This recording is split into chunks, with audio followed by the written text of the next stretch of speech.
Pemirsa, kereta komuter lain dari arah Bogor menuju ke stasiun Jakarta Kota mengalami anjlok di sekitar stasiun Jakarta Kota pagi ini. Ya, akibatnya penumpang terpaksa diturunkan dan perjalanan kereta mengalami gangguan. KRL komuter lain anjlok pada Selasa pagi di stasiun Jakarta Kota. Penumpang yang masih berada di kereta terpaksa diturunkan dan dievakuasi. Hingga kini, anjloknya KRL di dekat stasiun Jakarta Kota masih dalam penanganan petugas. Belum diketahui adanya korban dalam peristiwa ini.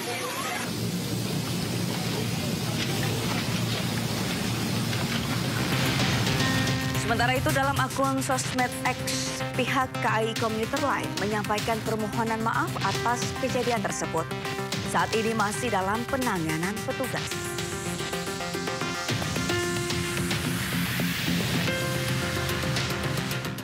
Pemirsa, sound horeg atau yang namanya sudah dikinikan menjadi sound karnaval Indonesia diduga mulai membawa korban.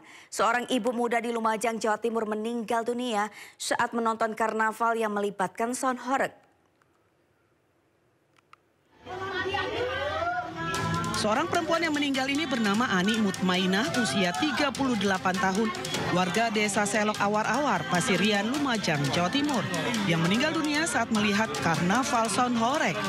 Warga sekitar dan keluarga besar yang berduka langsung bertakziah di rumah Ani. Sebelum dinyatakan meninggal dunia, Ani menonton karnaval sound horeg dalam rangka HUT Kemerdekaan Republik Indonesia. Saat menonton karnaval sound horeg tersebutlah Ani merekam pertunjukan sound horeg dan tiba-tiba tersungkur dan tidak sadarkan diri. Ani langsung dibawa ke Rumah Sakit Umum Pasirian, namun nyawanya tidak bisa diselamatkan. Menurut pihak keluarga, Ani Mutmainah tidak memiliki riwayat penyakit dan dalam kondisi sehat saat menyaksikan karnaval. Pihak keluarga juga telah mengikhlaskan peristiwa kematian Ani.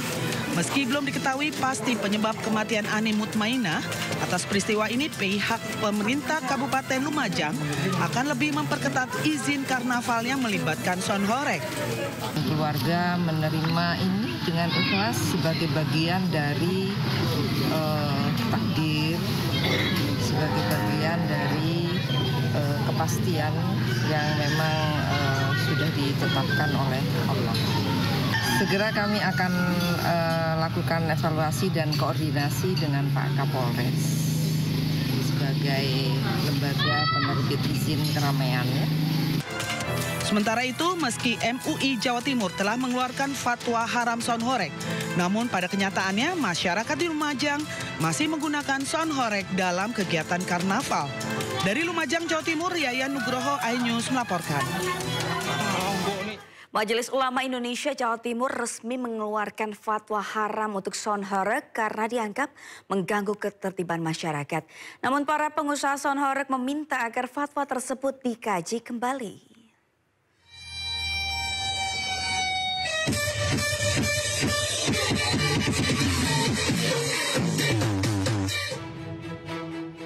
Majelis Ulama Indonesia Jawa Timur akhirnya mengeluarkan fatwa haram untuk sound horeg.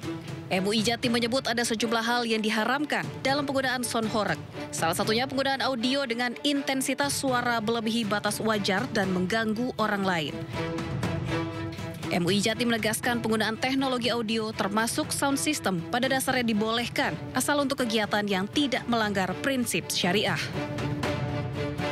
Mengganggu ketertiban masyarakat dan juga kesehatan.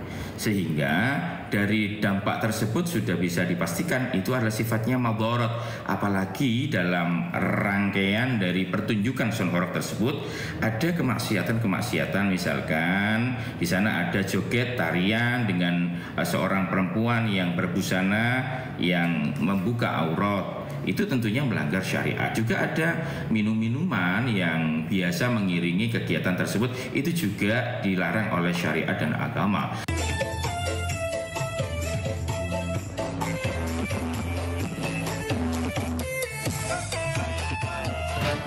Fatwa haram MUI untuk sound horeg didukung Wagub Jawa Timur Emil Dardak.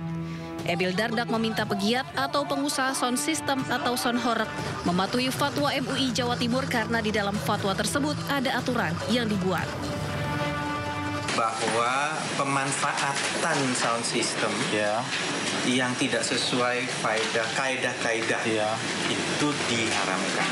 Pemanfaatan sound system yang tidak sesuai kaidah-kaidah diharamkan. Apa saja ada jelas di fatwanya. Dilalah sebelum fatwa ini keluar, kami kemarin dengan teman-teman Rijalul Ansor itu melakukan juga diskusi mengenai kaidah-kaidah yang tidak boleh dilanggar. Jadi semua harus patuh aturan, harus patuh pada aturan pemerintah dan juga harus menghormati fatwa ulama.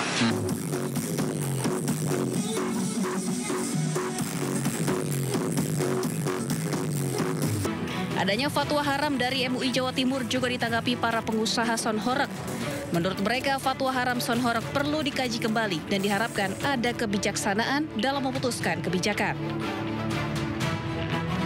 Permasalahan haramnya itu letaknya di mana?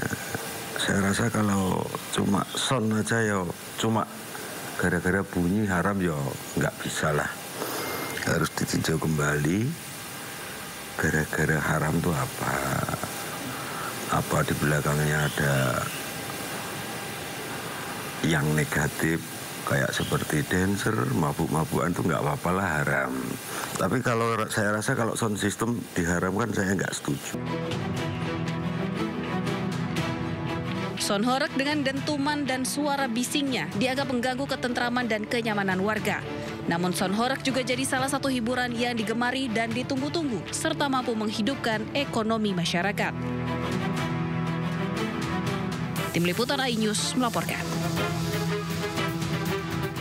Polisi menetapkan penumpang penerbangan Lion Air sebagai tersangka atas tindakan yang mengaku membawa bom ke dalam pesawat. Tersangka diancam hukuman pidana selama 8 tahun penjara.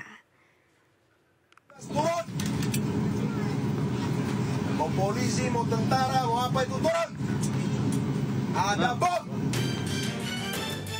Polresta Bandara Soekarno-Hatta Polda Metro Jaya menetapkan seorang penumpang penerbangan Lion Air sebagai tersangka atas tindakan yang mengaku membawa bom ke dalam pesawat.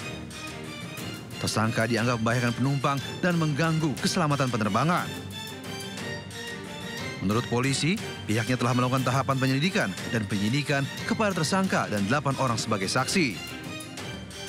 Terhadap penumpang dengan inisial H, usia 42 tahun, dengan alamat di Pematang Siantar, hari ini kita tetapkan sebagai tersangka atas persangkaan pasal Undang-Undang Nomor 1 Tahun 2009 tentang penerbangan, di mana dalam pasal 437 disebutkan bahwa setiap orang dilarang untuk melakukan ancaman yang dapat membahayakan keselamatan penerbangan udara.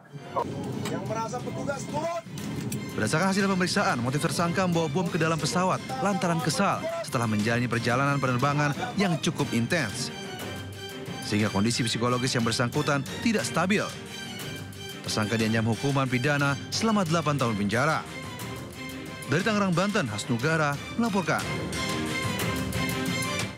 Marsikal Muda TNI Anumerta Fajar Adrianto, mantan Kadis PNAU yang gugur dalam kecelakaan pesawat latih di Bogor, dimakamkan di TPU Monyetan, Kota Probolinggo, Jawa Timur.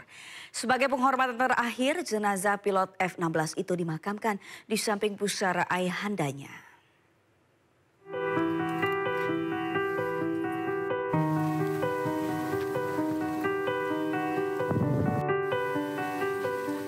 Usai diterbangkan dari Bandara Halim Perdana Kusuma, Jakarta, jenazah Marsikal Muda TNI Anumerta Fajar Adrianto langsung dimakamkan secara militer di TPU Monyetan, Kademangan, Kota Probolinggo, Jawa Timur, Senin siang.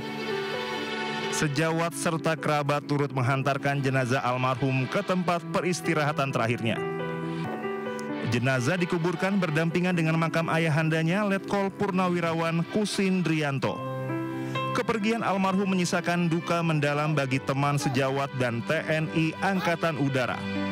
Di mata kerabat dan sejawat, sosok Marsda TNI Anumerta Fajar Adrianto merupakan pribadi yang bersahaja, baik, dan bersemangat, terutama dalam hal kedirgantaraan.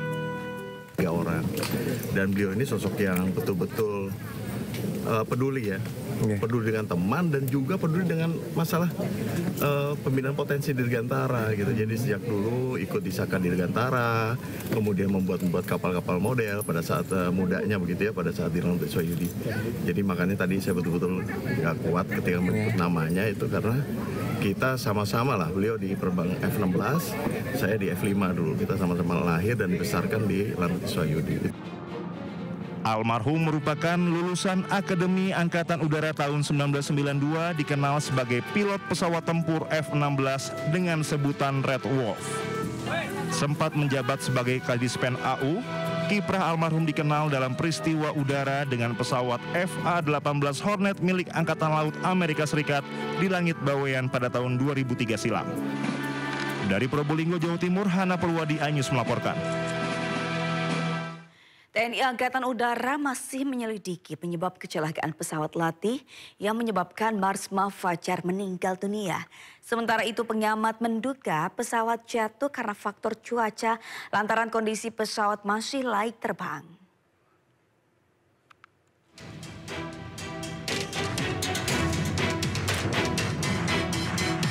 Kepala Dinas Penerangan Kadispen TNI Angkatan Udara Marsikal Pratama I. Nyoman Suatnyana mengatakan pihaknya tengah melakukan investigasi terkait penyebab kecelakaan pesawat latih yang menyebabkan Marsma TNI Fajar Andrianto meninggal dunia. Namun Marsma I. Nyoman tidak bisa memastikan kapan hasil investigasi selesai. Semua kejadian tersebut, apa penyebabnya saat ini masih diinvestigasi.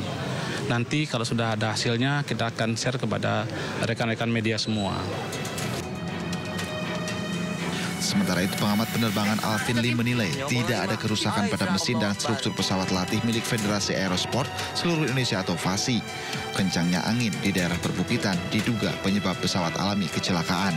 Atau juga karena itu di daerah perbukitan ada juga risiko terjadinya rotor, yaitu angin berputar di perbukitan yang cenderung mendorong pesawat itu turun. Dan kalau itu pesawat terdorong turun memang agak berat karena pesawat itu kan pesawat mikro ringan. Berat bobot totalnya termasuk dengan pilot dan penumpangnya itu tidak lebih dari 600 kilo.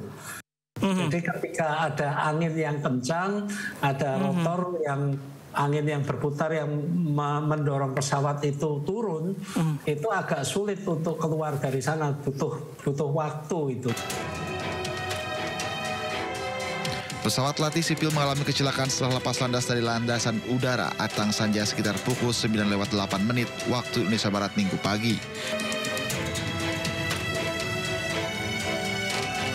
Pesawat latih ini terbang dalam rangka misi latihan profesiensi penerbangan olahraga Dirgantara, namun setelah 11 menit terbang kemudian hilang kontak. Pesawat ditemukan jatuh di sekitar TPU Astana Desa Benteng, Kecamatan Ciampea, Kabupaten Bogor. Dalam insiden ini, pilot atas nama Marsma TNI Fajar Andrianto meninggal dunia dan kopilot atas nama Roni terluka.